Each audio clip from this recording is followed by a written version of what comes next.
ये बताओ, इसकी आवाज अच्छी है या इसकी आवाज अच्छी है? बताओ, ये ठीक है आवाज? बाकी तो आवाज थारे वाले की अच्छी है। भाई मंच पे कोई खड़ा नहीं होगा, जी भी होगी बात, ठीक है? मंच पे कोई नहीं खड़ा होगा, आप लोग बैठो मंच के सब लोग। मीडिया के साथियों से भी निवेदन है कि आप पीछे हो जाओ। भाई बैठो, इनकी तरफ देखो, इनकी तरफ।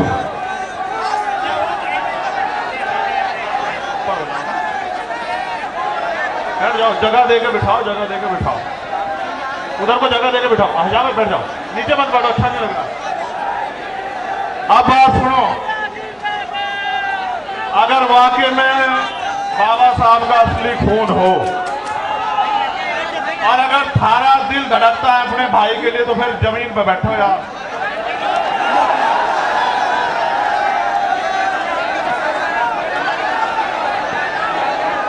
अगर थारे में से एक आदमी भी खड़ा रहा तो यहां के कुछ मीडिया के लोग ये चलाएंगे कि ये तमाशा देखकर आए थे, इनको चंद्रशेखर से कोई मतलब नहीं है, भीम आर्मी आजाद समाज पार्टी से कोई मतलब नहीं।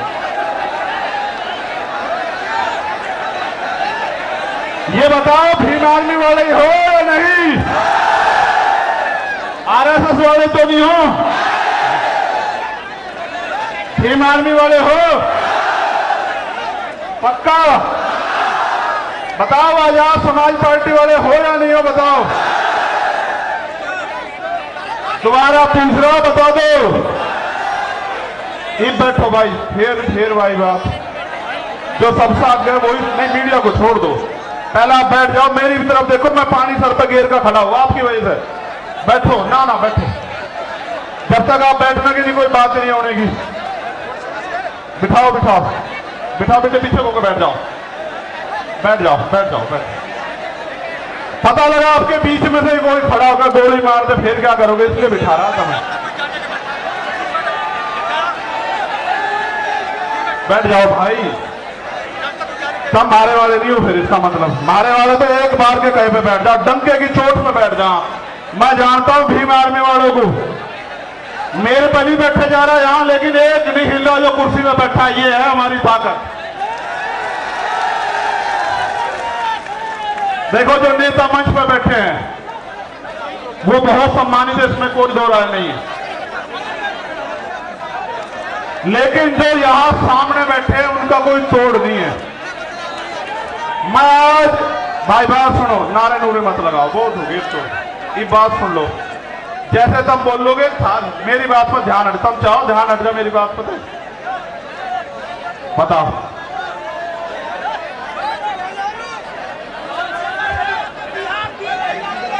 भाई बैठ जाओ ना, आप पत्रकार थोड़ा ही हो, बैठ जाओ, बैठ जाओ, बैठ जाओ। जी भी बात शुरू होगी, जब तक आप बैठने कोई बात नहीं सुने होगी, आप जानते हो ना मेरे चीजें। बैठ जाओ भाई, आप देखो वो सब लोग जो है ना जिम्मेदार हैं, आपको समय दिया ना, तो ऐसा मत करो। देखो वो सब बेवकूफ बन रहे हैं, आप पीछे को हो जाओ, नेशनल चौपाल वाला हो जाओ पीछे को, जमीन नहीं बेचना चाह, चलो पीछे को हो जाओ।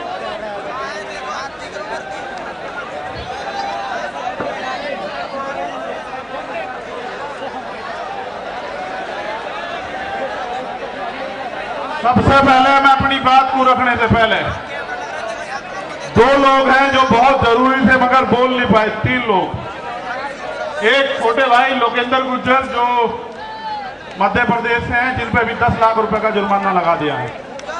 ये मेरा छोटा भाई खड़ा है, इसकी तरफ आप देख लो। ऐसे बहादुर भाइयों का हौसला बढ़ाना है। दूसरा, ये मुझे अभी कह रहा था भाई, हमारे यहाँ क्योंकि अनुशासन है, राष्ट्रीय अध्यक्ष जी बोल चुके, उनके बाद मेरे बाद फिर वो मनता नहीं है। इसकी दिल की बात यह है कि अगर सरकार सुरक्षा और लाइसेंस नहीं दे रही है तो हम अपने मध्य प्रदेश के गुर्जर समाज के लोग 1000 लाइसेंस जो है ना भाई की सुरक्षा के लिए यहाँ जमा कराना चाहते हैं।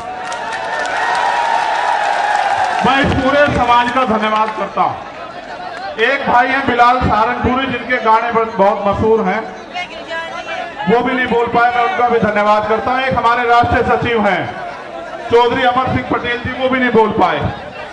महाराज सोरठगढ़ वाले, उनका भी मैं धन्यवाद करता हूं। उसके बाद इस मंच पर उपस्थित हमारे राष्ट्रीय कोर कमेटी के मेंबर भाई कमल जी, भाई अमित कसाना जी, चौधरी महेंद्र सिंह जी, गुलजार जी, रविंद्र कुमार भाटी जी, सतपाल चौधरी जी, भाई महेश पहवाल जी, भाई हिमांशु वाल्मीकि जी, हमारे राष्ट्रीय अध्यक्ष भीम आर्मी भाई विनोदन सिंह जी, हमारे नेता, भाई वीरेंद्र कुमार श्रीश जी, भाई सुनील कुमार चित्तौड़ जी जो उत्तर प्रदेश के अध्यक्ष भी हैं, और बहुत सारे मुझे यहां दिख नहीं रहे, नाम लेता रहता दिख नहीं रहे हैं। निजाम चौधरी जी, महक सिंह जी, साजिद सैफी जी, संजय हरीश जी, राजगोपाल जी, और जो रह गया हो वो भी कीमती है, मेरे दिल के बड़े पास है। उन सबका मैं धन्यवाद देता हूं और स्पेशल धन्यवाद देता हूं दिल्ली की पूरी टीम का। बहुत बहुत धन्यवाद दिल्ली की पूरी टीम। उसके बाद बेटे इतनी नहीं सुनता मैं,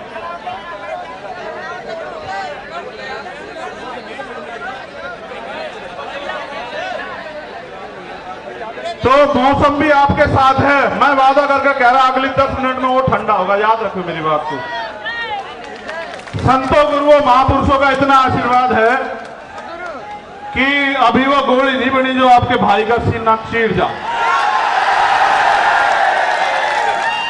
देखो मैं आपको कुछ बात बताना चाहता हूं, भाषण तो मैं आपको बहुत दिनों से दे रहा हूं, मुझे इस मंच से एक संदेश देना है।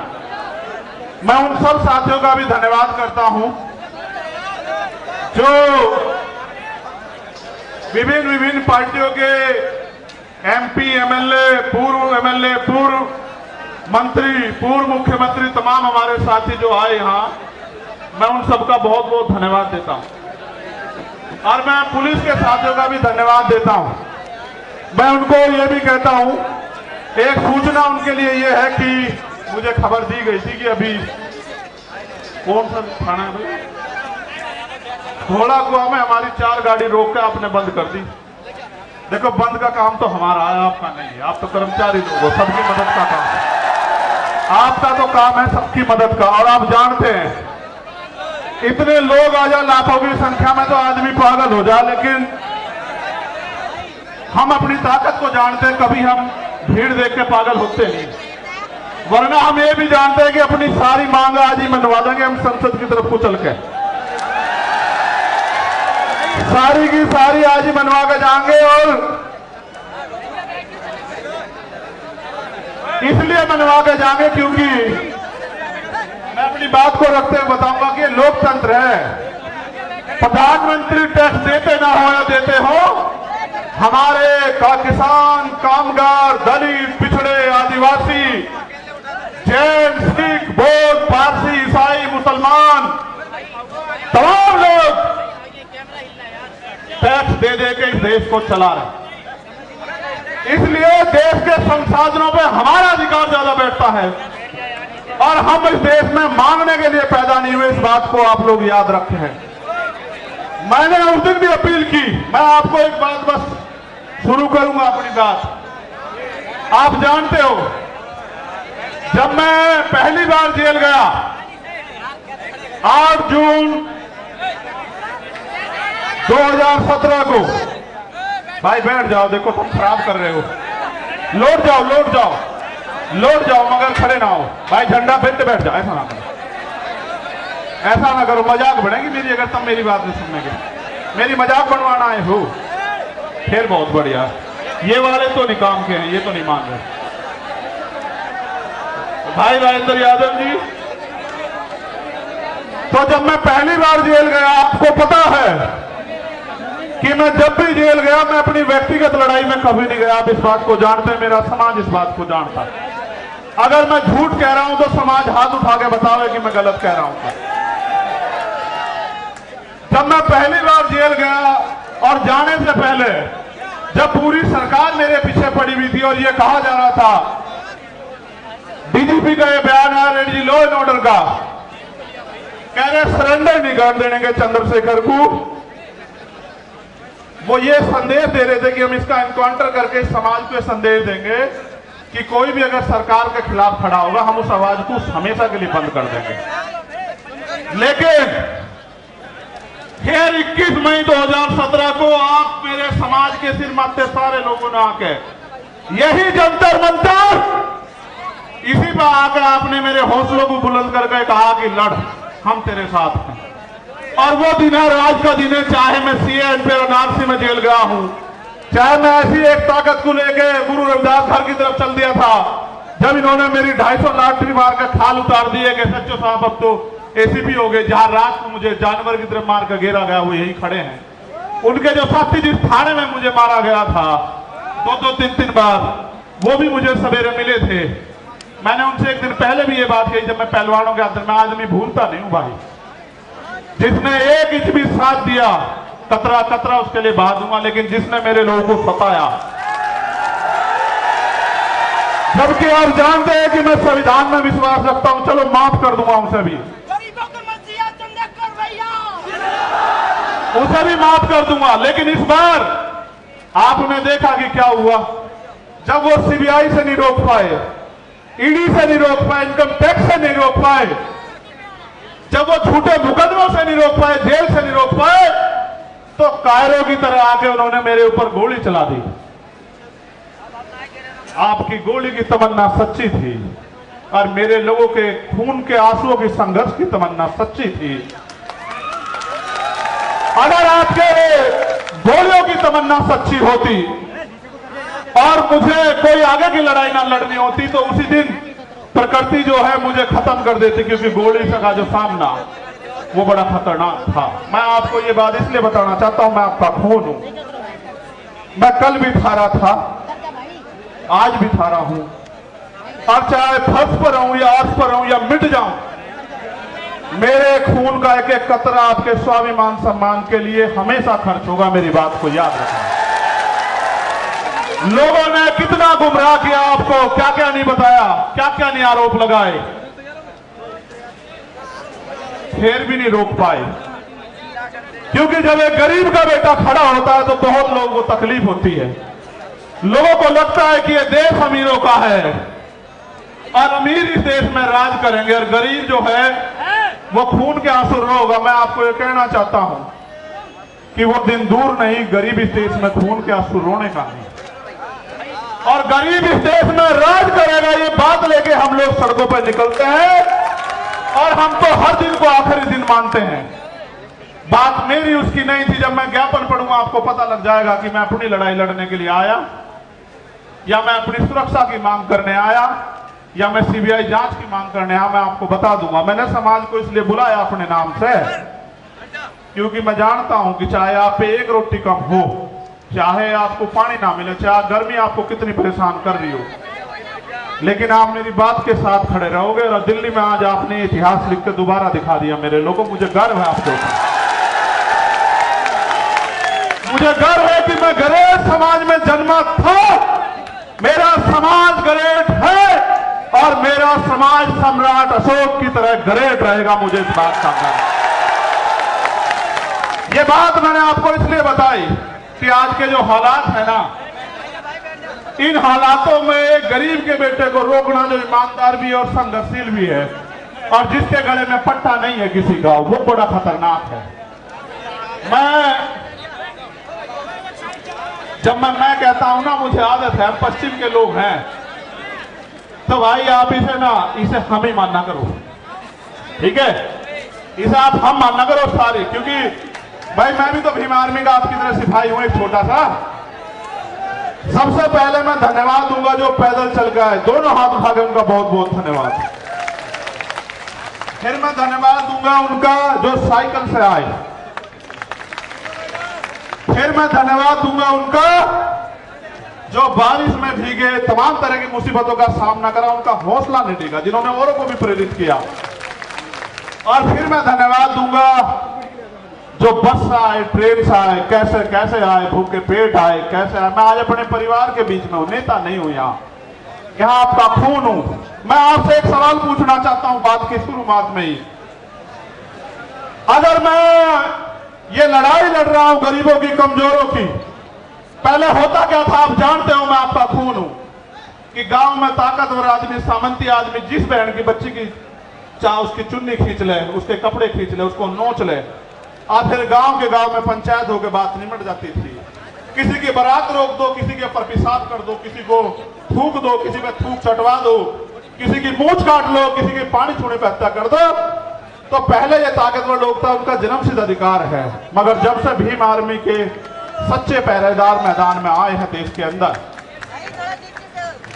वो कर तो देते हैं घमंड में, लेकिन उन्हें नू नहीं पता, उनकी मां भी नहीं बचा सकती उन्हें। फिर सरकार तो बहुत बड़ी। फिर वो जाते हैं जेल। जब वो जेल जाते हैं तो वहां बैठ के वो सोचते हैं कि हम किसकी वजह से जेल जा रहे हैं। तो जब वो जेल जाते हैं तो फिर वो क्या करते हैं पता है? वो जेल जाके ये कहते हैं बाहर निकलते कि इस आदमी को निपटाओ, वरना तो हमारा एक छत्र जो अधिकार है वो खत्म हो जाएगा इस देश में। उन्होंने शुरुआत ये यहां नहीं की, उन्होंने शुरुआत बिहार में की। जब भाई राकेश पासवान को उन्होंने 20 गोली मारी, हम समझ नहीं पाए। 20 गोली मारने के बाद उन्हें लगा ये डर जाएंगे, लेकिन आप डरे नहीं। फिर उन्होंने विदिशा में हमारे जिला अध्यक्ष भाई चरण सिंह की हत्या करी, फिर भी नहीं हम डरे। हम आंदोलन में आए, हमारी जान चली गई, तब भी नहीं डरे। फिर उन्हें लगा कि भाई जड़ ही काटो, टहने भी मजबूत हैं, जड़ भी मजबूत है, पत्ते भी मजबूत है, भाई जड़ ही काटो। तो बाबा साहब वाले रुकने के लिए तो जड़ काटने का वो क्या था कि चंद्रशेखर आजाद को निपटा दो। देखो वो तो बच्चे हैं जिन्होंने ये किया है, सच बात बता रहा हूं, बच्चे हैं, लेकिन उनके हाथ पीछे जो है ना, जिन्होंने उनके हाथ में हथियार दिए वो बच्चे नहीं है। हम सीबीआई जांच की मांग इसलिए कर रहे थे कि बहुत सारे लोगों ने मजाक उड़ाया कि अपने आप सिक्योरिटी लेने को हमला कर दिया है। जिसकी रक्षा इतना बड़ा समाज करता हो, जिसकी रक्षा जो है सम्राट वीर भोज के वंशज करते हो, जिसकी रक्षा सर छोटू राम के वंशज करते हो, जिसकी रक्षा गुरु गोविंद सिंह जी के बच्चे करते हो, जिसकी रक्षा सतगुरु रविदास जी महाराज के बच्चे करते हो, जिसकी रक्षा भगवान वाल्मीकि महाराज के बच्चे करते हो, उनको लगा कि वो उसको मिटा देंगे। ये किसान कमेरों की आवाज है। ये मिट्टी का भले ही हो, लेकिन इसके लोगों ने इसे बड़ा ताकतवर बना। ये एमपी एमएलए भले ही ना हो, लेकिन ये अच्छी अच्छी सरकारों का गला पकड़ने का दम रखता है। ये बात सब लोग जानते हैं। सम्मानित साथियों, आज इस पावन अवसर पे, क्योंकि भीम आर्मी का स्थापना दिवस भी है, 8 साल पहले आज ही के दिन हमारे माननीय राष्ट्रीय अध्यक्ष और तमाम हमारे सिपाहियों ने यह ऐलान किया था कि भीम आर्मी भारत एकता मिशन के नाम के संगठन के जरिए हम इस देश में मनुवाद, ब्राह्मणवाद की जड़ें काट देंगे। जो कारवा एक छप्पर से चला, आज वो कारवा सैलाब के रूप में दिल्ली की सड़कों पे है। प्राइमरी स्कूल के मास्टर के इस बेटे ने कभी सोचा नहीं था कि अगर ईमानदारी से काम करने वाले को इतना प्यार मिलता है तो फिर लोग ईमानदारी से क्यों नहीं काम करते।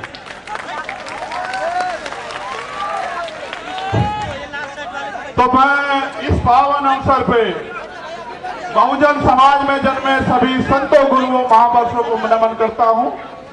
भगवान बुद्ध, सदगुरु रविदास जी महाराज, गुरु नानक देव, संत कबीर, भगवान वाल्मीकि महाराज, गुरु घासीदास, राष्ट्रपिता ज्योतिबा फूले, छत्रपति साहू जी महाराज, बाबा साहब अंबेडकर, नारायण गुरु संत गाडगे जी महाराज,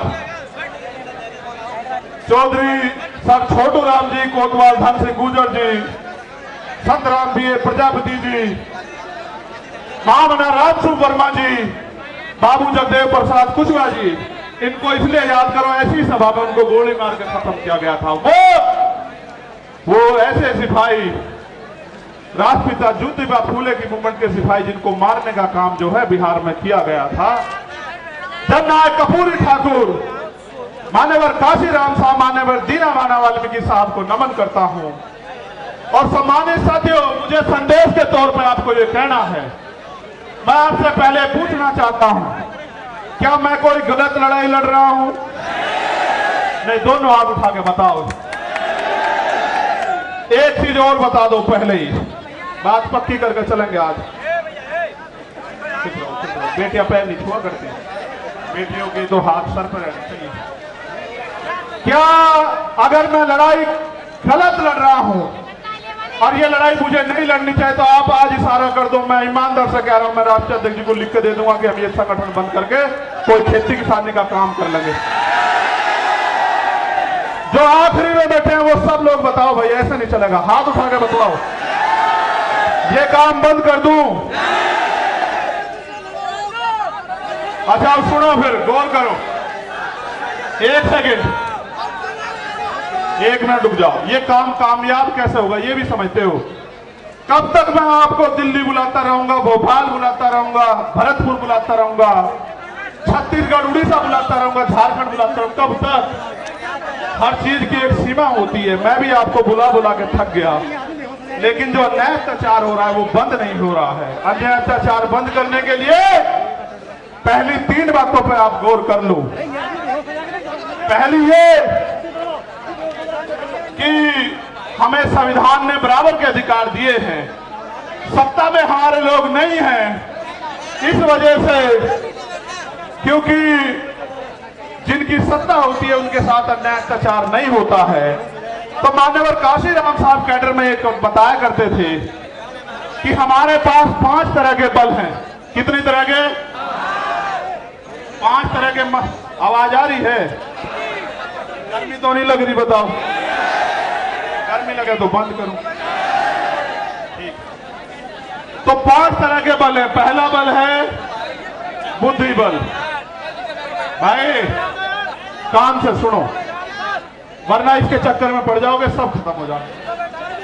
पहला बल है बुद्धि बल, दूसरा बल है धन बल, तीसरा बल है बाहुबल, और चौथा बल है जन बल, और 5वां बल है मनोबल। अगर जिसका मनोबल गिर जाए उसके लिए चारों बल बेकार हैं। मनोबल किसे कहते हैं? कि जब आप पहले ही हार मान लो। साहब भी कहते थे, मैं उनकी बात को आगे बढ़ाते हुए आपसे कह रहा हूं, पहले तो दलित समाज जो है अपना, वो दलितपन छोड़े, अन्याय का जवाब देने के लिए तैयार होना चाहिए। हम इस देश में इसलिए पैदा नहीं हुए कि हम बच्चियां पैदा हो हमारे घर में और उनको नोच लिया जाए, जैसे मणिपुर में नोचा जा रहा है हमारी आदिवासी बहनों को। हम लोगों ने इसलिए अपने परिवारों को आगे नहीं बढ़ाया कि कोई मूछ रखने पर उनकी हत्या कर दे, कोई उनको जूते में पानी पिलाए, कोई उनके सर पे पेशाब कर दे। इसलिए हमारे माँ बापों ने हमें जन्म नहीं दिया। इसलिए अपने मनोबल को ऊंचा करो। ये लोकतंत्र है, जिनके पास लोग होते हैं, जिनको उनका राज होता है। लोग आपके पास हैं, लेकिन राज कैसे आएगा इसका तरीका आपको बता देता हूं। राज ऐसे आएगा, जिन्होंने पहले काम किया। हमारे लोगों को मैं सुनता हूं, कहते पिछड़े वर्ग के जो लोग हैं वो तैयार नहीं है बहुजन भाईचारे के लिए। ये बात बार बार कही जाती है कि पिछड़े वर्ग के लोग तैयार नहीं। मैं आपको सच बताना चाहता हूं, सच क्या है। सच ये है, और आप इस बात को मेरी सुनोगे, कि पहले दलित समाज के लोगों को पढ़ा के अपने पैरों पे खड़े करके किताबें लिख के अपनी लड़ाई लड़ने के लिए सबसे पहले जो अगर शुरुआत किसी ने की, गुलाम भारत में अंग्रेजों के गुलाम जब हम थे, तो वो राष्ट्रपिता ज्योतिबा फूले ने की, जो पिछड़े समाज से आते हैं। उन्हीं को बाबा साहब अम्बेडकर ने अपना गुरु माना। बाबा साहब 91 में पैदा हुए और ज्योतिबा फूले 1890 में चले गए। उन्होंने अपना सारा जीवन इस समाज को पैरों में खड़ा होने के लिए दिल लगाया, क्योंकि बाबा साहब ने भी अपने नारे में कहा, शिक्षित बनो। भाई चारों लोग डिस्टर्ब कर रहे हो, खोंची भर कर बिठा लो, बिठा लो। फिर छत्रपति साहू जी महाराज को याद करो, जिन्होंने बाबा साहब को बाबा साहब बनाने में योगदान किया, उनकी प्रेस के लिए पैसा दिया। वो हमारे पिछड़े समाज के इतने बड़े नेता थे। राजा होते उन्होंने समाज से कहा कि डॉक्टर अंबेडकर आपके समाज के सच्चे नेता, इनका साथ दो। आप ये बताओ, वो भी पिछड़े समाज के थे। पेरियारी रामास्वामी नायकर वो भी पिछड़े समाज के थे। नारायण गुरु वो भी पिछड़े समाज के थे। सर छोटू राम वो भी पिछड़े समाज के थे। बाबू जगदेव प्रसाद कुशवाहा वो भी पिछड़े समाज के थे। जननायक कपूरी ठाकुर वो भी पिछड़े समाज के थे। महामना रामस्वरूप वर्मा वो भी पिछड़े समाज के थे। और जिन्होंने देश की आजादी में योगदान दिया, चाहे शहीद आजम भगत सिंह रहे हों या कोतवाल धन सिंह गुजर रहे हों, शहीद उधम सिंह रहे हों, करतार सिंह सराभा रहे हों, वो भी इसी वंचित पिछड़े समाज के थे। उन्होंने अपना काम कर दिया। अगर आप चाहते हो कि बहुजन एकता बढ़े, अब आपकी जिम्मेदारी है कि आप उनको जाके बहुजन आंदोलन को समझाने का काम करो। जैसे पहले उन्होंने घर घर जाके आपको समझाने का काम किया, ऐसे आप भी जो है अब घर घर जाके उनको समझाने का काम करो। पहले लल्ले यादव भी पिछड़े समाज से थे, ये बात मैंने आपको इसलिए बताई। आप ये सोचते हो कि वो गलत है, नहीं, कुछ गलतियां हुई है, उसकी वजह से दिक्कत आ रही है। वरना पिछड़ा समाज भी ब्राह्मणवाद मनुवाद का सबसे बड़ा जो है विरोधी बैठा है, और ये बात उन्होंने 19 के दशक में करके भी दिखाई है। ठीक है। दूसरा, अगर आपको और आगे बात को बढ़ाना तो अपने पराये में फर्क समझना पड़ेगा। जब सब लोगों ने रास्ते बंद कर दिए और कहा बाबा साहब अम्बेडकर, खिड़कियां तो, दरवाजे तो बहुत दूर, खिड़कियां भी बंद कर देंगे, घुसने नहीं देंगे संविधान सभा में, तब उनको खुलना ढाका से की खुलना सीट से जिताकर कॉन्स्टिट्यूशन असेंबली में भेजने वाले लोग वो मुस्लिम समाज के थे। उन्होंने भी अपना जो है पहले हक अदा किया। संसद में बाबा साहब, कॉन्स्टिट्यूशन असेंबली में बाबा साहब गए, तब जाके संविधान लिखने का मौका मिला, तब जाके आपको हक अधिकार मिले। आज वो लोग आपकी तरफ देख रहे हैं कि भाई हमने तो समय समय पे अपना काम किया, हमारे लिए कौन लड़ेगा। इसलिए मैं सीए एलपीआर एनआरसी के आंदोलन में मिल गया, और इसलिए मैं आपसे कह रहा हूं, आपको समझना पड़ेगा कि आपका अपना कौन हो और आपका पराया दुश्मन कौन। अभी मंच पे तमाम पार्टियों के नेता बैठे थे, उनको पार्लियामेंट जाना था, हमारे आरजेडी के नेता बैठे थे। मैं उनसे कहता, अगर वो होते कि भाई मैं आपका बहुत सम्मान करता हूं, आपकी पार्टी का बड़ा सम्मान करता हूं, लेकिन आपके राज में हमारे लोगों की खाल उतारी जा रही है, आपके यहाँ आयोग नहीं बना हुआ भाई, आप भी कुछ करके दिखाओ। दूसरों को गाली देने से काम नहीं चलेगा। उनके यहाँ SC/ST आयोग नहीं है, महिला आयोग नहीं है, उनके यहाँ राकेश पासवान की हत्या कर दी जाती है, आरोपी गिरफ्तार नहीं होते। मुझे उनसे भी कहना था, लेकिन समय कमी से चले गए। हमारे कांग्रेस के नेता भी बहुत सम्मानित साथी भाई आए थे, मैं उनका भी बड़ा सम्मान करता हूँ। भाई बात बंद कर दूं, ये इसको देखना, मैं उनसे भी पूछता कि भाई मैं आपके सीनियर नेताओं का भी वो लड़ रहे हैं, सम्मान करता हूं, लेकिन जब आपके यहाँ इंदर मेघवाल, जितेंद्र मेघवाल, जब आपके यहाँ ओम प्रकाश रायगर, जोधपुर की बिटिया, JNU के स्कूल की बच्ची, जब उनके साथ अन्याय होता है तो भाई आप भी कुछ करके दिखाओ। सिर्फ गाली देने से काम नहीं चलने का कि दूसरी सरकार खराब है। आपके राज में भी बहुत कुछ भला नहीं हो रहा है। इसलिए मेरा स्पष्ट संदेश है कि जब तक आपकी अपनी ताकत नहीं बनेगी, आपको कोई पूछने वाला नहीं है। मेरी बात को याद रखना, किसी के पीछे खड़े होने के लिए नहीं कह रहा हूं आपको, मैं आपको पूछ बनाने के लिए नहीं कह रहा हूं, मैं आपको मूछ की लड़ाई लड़ने के लिए कह रहा हूं कि अपना होगा अपना मरोड़, और मन आया तो पिया नहीं दिया फोड़। ठीक है, अपनी ताकत बनाओ। जब आपका विधायक जीतेगा, जब आपका MP जीतेगा, आपका व्यक्ति सदन में होगा, फिर अगर अन्याय अत्याचार होगा तो फिर हम हिसाब करेंगे। हमारा एक एक अम्बेडकरवादी सदन को चलने नहीं देगा, चाहे सदन ये वाला हो या विधानसभाओं के सदन है। तो सारी बात मैंने आपको बता दी। मैंने आपको इसलिए बुलाया कि मेरा जो गिरता हौसला है, जो गिर नहीं सकता, आप जानते हो, लेकिन मैं आपसे पूछ लूं, क्योंकि कहते हैं पुनर्जन्म होता है, मैं तो मानता नहीं, लेकिन सच ये है कि जब वो गोली चली थी, मैं ईमानदारी से कह रहा हूं, मैंने अधिकारी को फोन करके कहा कि गोली तो लगी है, लेकिन लगी कहां ये पता नहीं भाई। और पिछला जन्म भी जीवन भी आपके लिए था एक एक कतरा, और ये जीवन भी आपके लिए, ये ऐलान करने के लिए आपको बुलाया।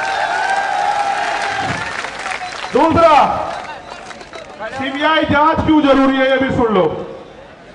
जो लोग ये कह रहे थे सुरक्षा के लिए गोली चलवाई या वो करा, तमाशा बना रहे थे, उनको आदत है मुझे निश्चय दिखाने की, आदत है उनको, क्योंकि उन पे ये गरीब का बेटा पच नहीं रहा भाई, ये कमेरी माँ का बेटा पच नहीं रहा उन पे। तो मैं भी उनको बता देना चाहता हूं कि हो सकता है आपके मालिकों के हाथ भी इसमें शामिल ना हो, इसलिए मैं इसकी सीबीआई जांच चाहता हूं कि मेरे जान से ज्यादा, मेरी जान से, मेरे लोगों से ज्यादा दूसरों को क्यों प्यार हो गया है, वो क्यों मेरी जान लेना चाहते हो। तो प्रकृति के आशीर्वाद से, आप भाइयों के सहयोग से, प्रार्थनाओं दुआओं से मैं आपके बीच में, वरना ऐसा भी हो सकता है कि आज यहाँ आप इकट्ठा तो होते, मेरी तस्वीर लगी होती और आप रो रहे होते कि भाई हमारा भाई चला गया।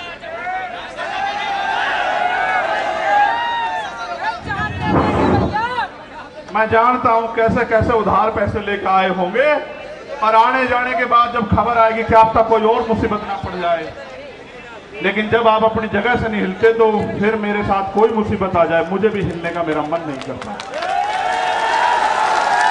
आप बताओ कैसे छोड़ दूं, आपके हाथ कैसे छोड़ूं, आप बताओ कैसे छोड़ूं आपके हाथ जिन्होंने मेरे लिए दिन रात नहीं देखा, आंधी तूफान नहीं देखा, गर्मी नहीं देखी, बारिश नहीं देखी, कोई भी मुसीबत नहीं देखी, भूख प्यास, उनका हाथ कैसे छोड़ दूं, उस समाज का हाथ कैसे छोड़ दूं, कैसे डर के घर में बैठ जाऊं, कैसे सीना तान के आपका खून होके बाहर ना हूं। इसलिए यहां मैदान में हूं, ये मैं समझना डर गया हूं, जिस दिन डर गया आप ये समझना कि मर गया हूं। जब तक जिंदा हूं पूरी ताकत से इस लड़ाई को लड़ूंगा। दिल्ली के भी बहुत साथी आए, मध्य प्रदेश के बहुत साथी आए, 22-23 स्टेट से साथी आए, थोड़े थोड़े अपना अपना प्रतिनिधित्व करने के लिए। 2-2 हजार किलोमीटर से लोग आए, उड़ीसा से आए, झारखंड से आए, तेलंगाना से आए, कर्नाटक से आए, त्रिपुरा से आए, असम से आए, बंगाल से आए, बिहार से आए, राजस्थान से आए, कश्मीर से आए, पंजाब से आए, हरियाणा से आए, यूपी से आए। यूपी वालों का तो खून हो, तो भाई खून तो सभी का हो, वो ज्यादा मेहनत कर रहे हैं आजकल। तो मैं आपके आगे ज्ञापन पढ़ता हूं, आप ज्ञापन को गौर से पढ़ ले, सुन लेना एक बार, बहुत महत्वपूर्ण है ये ज्ञापन।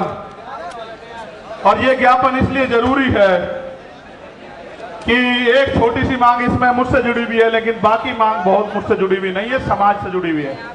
भाई चंद्रशेखर तो अकेला आदमी मर जाएगा, लेकिन इस समाज के साथ जो न्याय हो रहा है उसका हिसाब तो करना पड़ेगा ना, ये उसका हिसाब नहीं करने के। क्या हम इस देश में, आप बताओ, मरने के लिए पैदा हुए हो? मणिपुर की बच्चियां याद हैं? देखो हमारे साथ तो शोषितों के साथ ये सदियों से होता आया, वीडियो भले ही वायरल ना होती हो लेकिन होता तो आया है। लेकिन अब ये बंद होना चाहिए नहीं होना चाहिए, आप बताओ। तो मैं आपके आगे ज्ञापन पढ़ूंगा, आखिरी मांग जो है वो राष्ट्रीय अध्यक्ष जी पढ़ेंगे। जो ज्ञापन है उस पर गौर कर लो, मीडिया के साथी भी ज्ञापन चला देना भाई, भाई कान से सुन लो।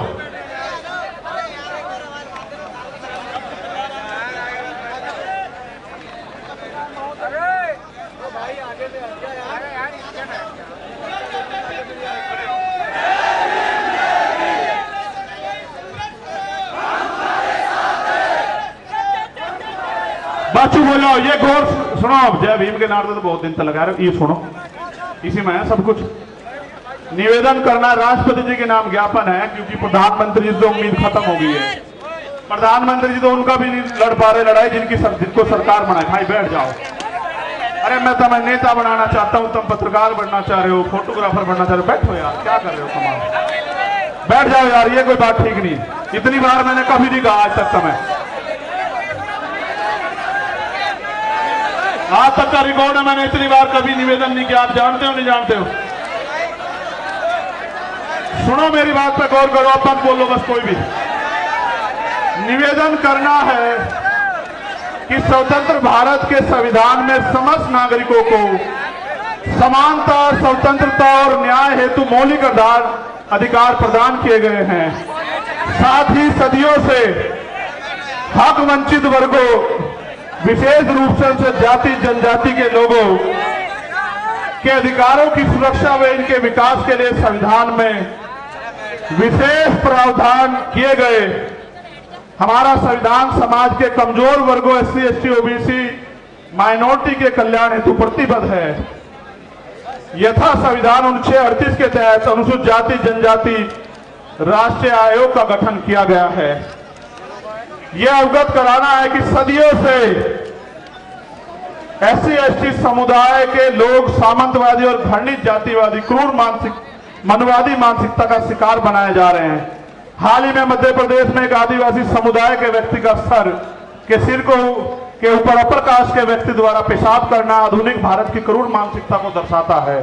इसी प्रकार पिछले कुछ वर्षों में देश के राज्यों में समाज के इन कमजोर वर्गों के लिए चैलेंज करके सुनिश्चित हत्याएं की जा रही हैं, जिसमें प्रमुख घटनाएं हैं शोधार्थी छात्र रोहित वेमुला की हत्या, वरिष्ठ पत्रकार गौरी लंकेर की हत्या, मनीषा वाल्मीकि की हत्या, जितेंद्र मेघवाल की हत्या, इंद्र मेघवाल की हत्या, रमन वाल्मीकि की हत्या, भाई आकाश गुजर की हत्या जो उत्तर प्रदेश पुलिस द्वारा गोली मारकर की गई।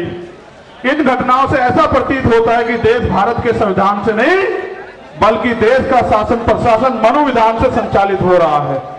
समाज के कमजोर वर्गों के खिलाफ आए दिन सुनियोजित हिंसा, हत्याओं तथा मॉब लिंचिंग घटनाओं का ग्राफ लगातार बढ़ता जा रहा है। NCRB की रिपोर्ट इसका सरकारी सबूत है।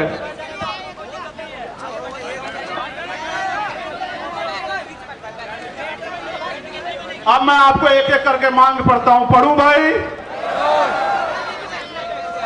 आप समर्थन भी करना होना चाहिए, नहीं होना चाहिए, ठीक है? क्योंकि भारत एक लोकतांत्रिक गणराज्य है। हमारा बुद्धिजीवी समाज भी सुने कि हम अपने लिए लड़ रहे हैं या समाज के लिए लड़ रहे हैं। हम आपकी वोट से बने वो नेता नहीं जो राज्यसभा, विधानसभा, लोकसभा में तलवे चाट रहे RSS और भारतीय जनता पार्टी के। हम आपका खून है, कल भी लड़ रहे थे, आज भी लड़ रहे और हमेशा सड़कों पर लड़ते रहेंगे। क्योंकि भारत एक लोकतांत्रिक गणराज्य है। देश में 85% लोग SC, ST, OBC व अल्पसंख्यक समुदाय के हैं, जबकि हायर जुडिशरी अर्थात सुप्रीम कोर्ट व हाई कोर्ट में इन वर्गों का समुचित प्रतिनिधित्व नहीं है। इसके लिए इन वर्गों के जजों की समानुपातिक आरक्षण के तहत नियुक्ति सुनिश्चित की जाए। और इसका एक उदाहरण बता देता हूं। यूपी HDS में पिछले 10 साल में दलित समाज का एक भी बच्चा भर्ती नहीं हुआ। आप चेक करा लेना। उन्होंने एक षड्यंत्र कर रखा है। हम उनको हरा देते हैं कंपटीशन में, इंटरव्यू में वो हमें हरा देते हैं। उन्होंने कहा इंटरव्यू में 80 नंबर नहीं आएंगे तो भाई कामयाब नहीं मानने जाएगा। 70 से 79 देकर हमारे लोगों को निकाल देते। आप देखो, लोकतांत्रिक भारत में एक जज नहीं बना पिछले 10 साल में। आप इस बात को समझो, कितनी बड़ी साजिश है। पिछड़े वर्ग के भी 2-4 बड़े होंगे। ये बात आपको इसलिए बता रहा हूं कि आपके नेता जिनको आपने वोट से बनाया उनको ये दिखाई नहीं देता भाई। जब आपका जज ही नहीं होगा तो फिर 10 लाख का जुर्माना तो लगेगा भाई, या नहीं? फिर संविधान के अनुच्छेद दूसरी मांग है, ये होनी चाहिए नहीं होनी चाहिए? पहले वाली संविधान के अनुच्छेद 38 के तहत गठित राष्ट्रीय अनुसूचित जाति जनजाति आयोग को एक संवैधानिक संस्था है। इस आयोग को प्रत्येक राज्य में गठन हो, जिसके अध्यक्ष सेवानिवृत्त हाईकोर्ट के जज हो। इस प्रकार जिला स्तर पर आयोग का गठन किया जाए तथा भारत के प्रत्येक जिले में SC, ST executive exclusive special court की स्थापना की जाए, जो केवल SC, ST एक्ट में दर्ज केसों की सुनवाई करे और आयोग उनकी निगरानी करे।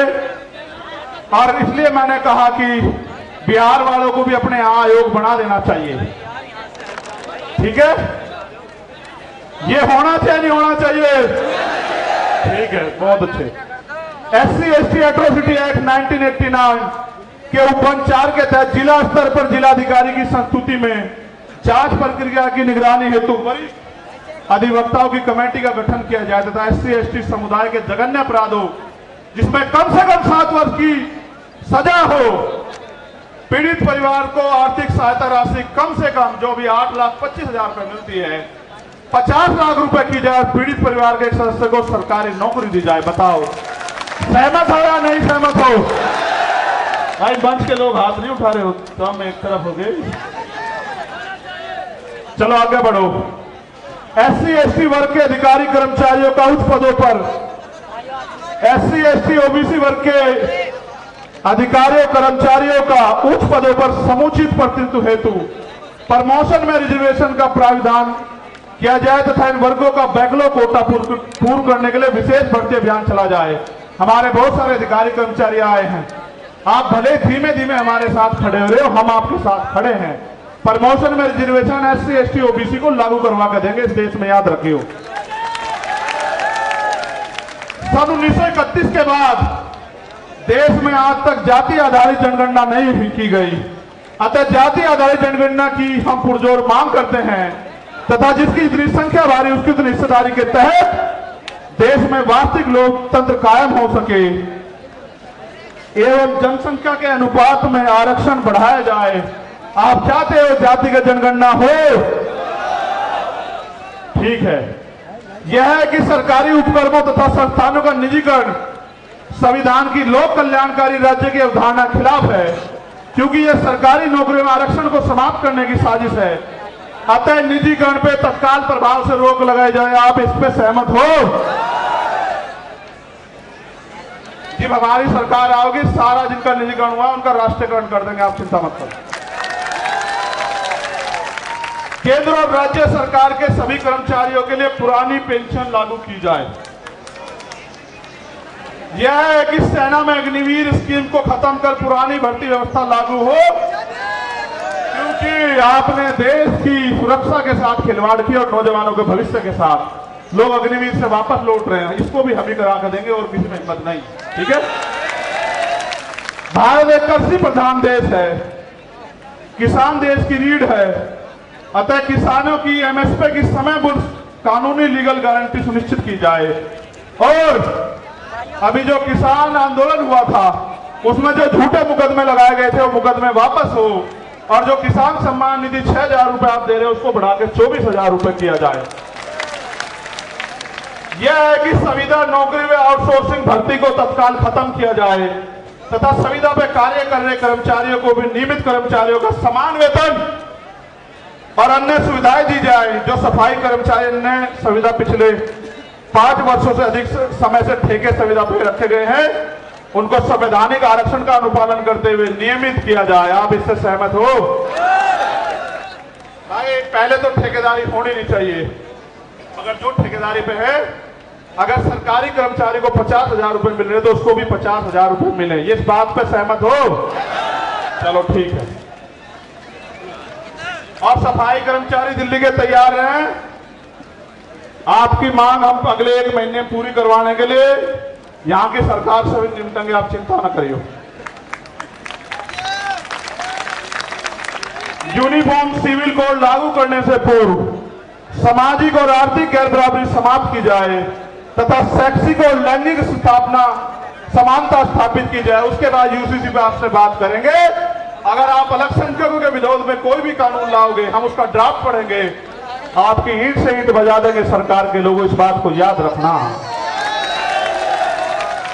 और भाई आखिरी मांग ये है, मैंने कहा था राष्ट्रीय अध्यक्ष जी पढ़ देंगे, मैं मांग बता देता हूं कि इस घटना की CBI जांच हो और सुरक्षा तो भाई समाज ही करेगा, थारे मांगने दे देने वाले तो है नहीं। लेकिन बड़ी बात यह है, ये समझना पड़ेगा कि देश के जब सरकार के नेताओं को सुरक्षा मिल सकती है तो हमारे नेताओं को भी सुरक्षा मिलनी चाहिए।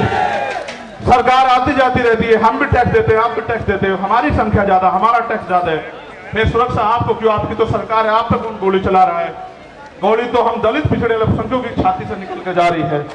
इसलिए सुरक्षा की जाए। मुख्यमंत्री जी उत्तर प्रदेश को मैं कहना चाहता हूं, अगर वो संत है और अगर वो न्याय की बात करते हैं, कानून के राज की बात करते हैं तो वो वहां से पैरवी करें।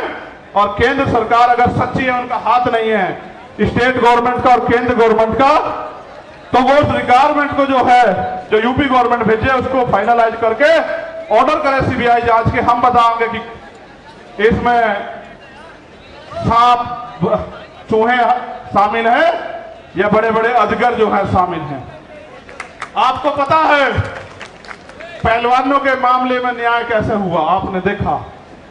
आपको याद है पहलवानों का समर्थन भी हमारे साथ है।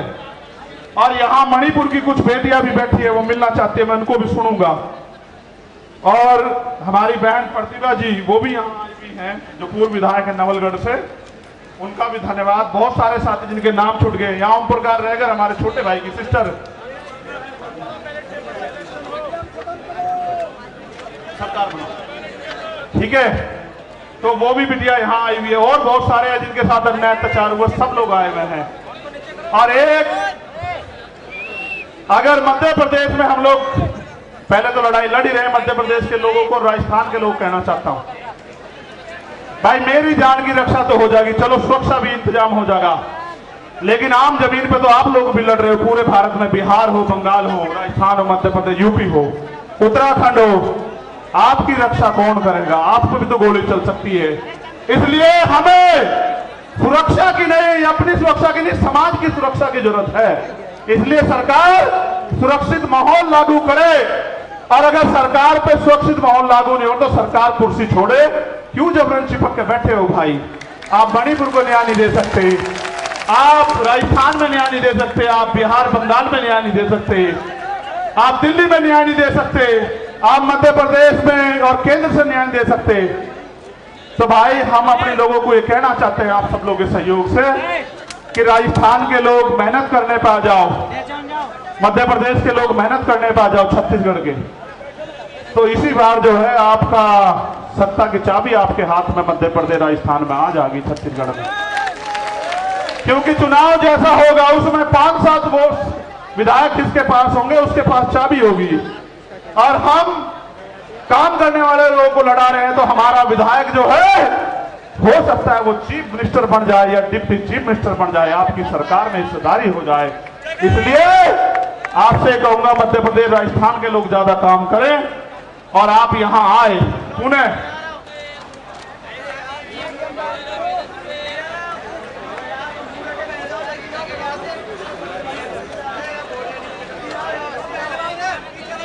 देखो भाई, हाँ ईवीएम के खिलाफ भी ये कह रहे हैं। मैंने गाने में वो संदेश दे दिया था कि ईवीएम का इलाज भी हम ही लोग करेंगे, हम ईवीएम के भी खिलाफ हैं। अब मेरी आखिरी बात सुनो जो बहुत जरूरी है। हम सरकार को 15 दिन का समय देंगे। अगर सरकार ने 15 दिन में हमारी बात नहीं मानी, फिर हम पीसी करके अपनी आगे की योजना के बारे में बताएंगे। और मेरा तो मानना है कि पूरे देश में हम जन जागरण करके 22% शेड्यूल कास्ट और 52% पिछड़े वर्ग के लोगों को और अल्पसंख्यक लोगों को जो है इकट्ठा करने का काम करेंगे और उनको दो दुश्मन की पहचान करवाएंगे। और हमारा प्रयास ये रहेगा कि बहुजन समाज राज करे, उनके साथ अन्याय होना बंद हो। अब अगर आपके यहां वो यात्रा आएगी तो आप लोग मेहनत करोगे नहीं करोगे बताओ? अगर दोबारा बुलाऊंगा आओगे नहीं आओगे? कभी सोचो पिछली बार हम चले गए, इस बार और चले जाएंगे। बहुत बहुत धन्यवाद। एक आखिरी मेरा ये अल्टीमेटम है देश के प्रधानमंत्री को, मेरी बात को गौर से सुन लेना। मीडिया के जरिए प्रधानमंत्री तक चला जाए, इंटेलिजेंस के जरिए। अगर मणिपुर का अन्याय नहीं रुका और मणिपुर के मुख्यमंत्री को नहीं हटाया गया और वहां कानून का राज स्थापित नहीं किया गया, तो बहुत जल्द मैं जंतर मंतर पे अनिश्चितकालीन मणिपुर के लिए बैठूंगा। क्योंकि मैं सब कुछ बर्दाश्त कर सकता हूं, लेकिन बाबा साहब अम्बेडकर ने कहा कि किसी भी देश की तरक्की का पैमाना और देश की महिलाएं हैं और हम प्रथम रंगते भारतीय हैं। अगर मणिपुर की बेटियों के साथ अन्याय होगा तो हम मुंह छिपा के घर में नहीं बैठेंगे, इसी जंतर मंतर पे। मैं चाहता आपको रामलीला मैदान भी बुला लेता, पता है इसलिए बुलाया कि जंतर मंतर का इतिहास है। आपने 21 मई को मुझे ताकत दी और ये वो धरती है जहां पहलवान बेटियों पे लाठियां चलाई गई। उस दिन मैं नहीं था, एक जख्म का हिसाब करने के लिए मैंने आप लोगों को यहां बुलाया। बहुत बहुत धन्यवाद। जय भीम, जय भारत, जय मंडल, जय जोहर, जय संविधान। हमारी एकता जिंदाबाद। एक रिक्वेस्ट, जैसे आराम से आए वैसे ही जाना, जैसे आराम से आए आप वैसे ही जाना। आपकी जान कीमती है मेरे लिए बहुत।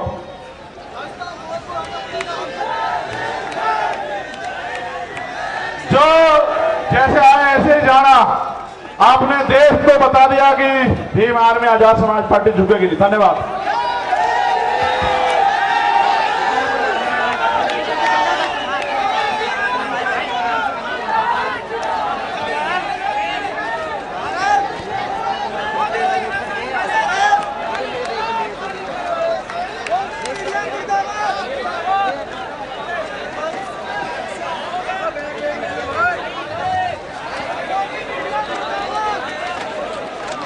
ये थोड़ा ध्यान दें, ये 4-5 पर्स किसी के गिर गए हैं भीड़ में, और जिसके पर्स चोरी हुए हैं वो आके मुझसे मिले। एक मोबाइल है सैमसंग और 4 पर्स हैं। जिसकी पॉकेट चेक कर लो, मुझे पहचान बता दो, मैं दे दूंगा।